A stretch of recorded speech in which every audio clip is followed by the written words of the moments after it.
You know those excuses, right? The ones that are so paper thin, you just have to wonder, do you actually believe that? Well, today, we're going to dissect one of the most common excuses you'll ever hear and reveal the powerful psychological trick that makes it all work. Oh man, there it is, the classic. It was just a joke. It's the all-purpose get-out-of-jail-free card for saying something hurtful, isn't it?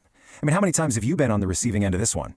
It's designed to just instantly shut down any criticism, to reframe cruelty as comedy. But what is really happening inside someone's head when they use this line? To really get a handle on this excuse, we've got to see it in action. So let's start with a story that perfectly captures the kind of harm it can do. Okay, so I want you to meet Sarah. She's 16 and she's going through something pretty tough. She's the target of relentless bullying at her school. And we're talking about the daily grind, the cruel taunts, being intentionally left out of things. It's really taking a serious toll on her. So what happens when the school officials finally step in and confront the bullies? Do you think they apologize or take responsibility? Nope, not even close. Instead, they use these exact justifications.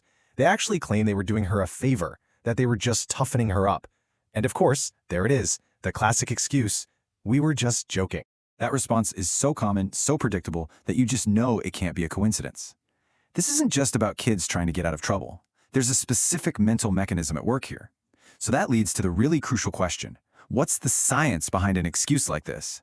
Well, it turns out psychologists have a name for this kind of defense mechanism. It's a really powerful mental maneuver that we all use to avoid feeling guilty. So let's take a look at what this psychological trick is actually called. And here it is. It's called moral disengagement. Think of it like a psychological loophole that lets people ignore their own moral standards. See, the bullies know, on some level, that hurting someone is wrong. But moral disengagement, it acts like an off switch for guilt. It allows them to act against their own values without feeling bad about it. So how does this off switch for guilt actually work? Well, it all happens through a fascinating process of mental relabeling. This shows it perfectly. On the one hand, you have the reality of the action, cruel taunting and social exclusion, things that are undeniably harmful. But on the other side, you see the excuse, and that's the relabeling.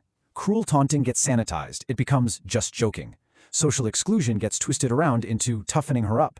This little linguistic trick is exactly what allows the brain to disconnect the action from its immoral consequences. Now, this might sound like a simple mental trick for dodging guilt, but its consequences are absolutely massive. This mechanism doesn't just stay in the schoolyard. It scales up in society and with some pretty terrifying results. It leads us to a place we'll call when empathy dies. It all starts with this one first step. It's this quiet internal negotiation that happens. We convince ourselves that in this specific situation, the normal rules of right and wrong, well, they just don't apply. For the bullies, the rule, don't be cruel, was basically put on pause, all because they relabeled what they were doing as just a joke. And once that moral barrier is down, the behavior isn't held in check by guilt anymore. The research on this is, frankly, terrifyingly clear.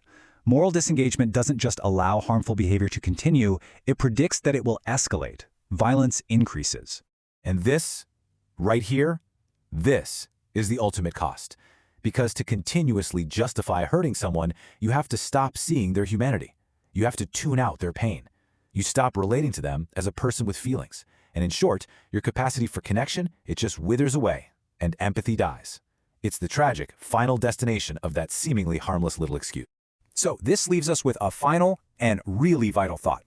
This psychological trick isn't just for kids in the schoolyard.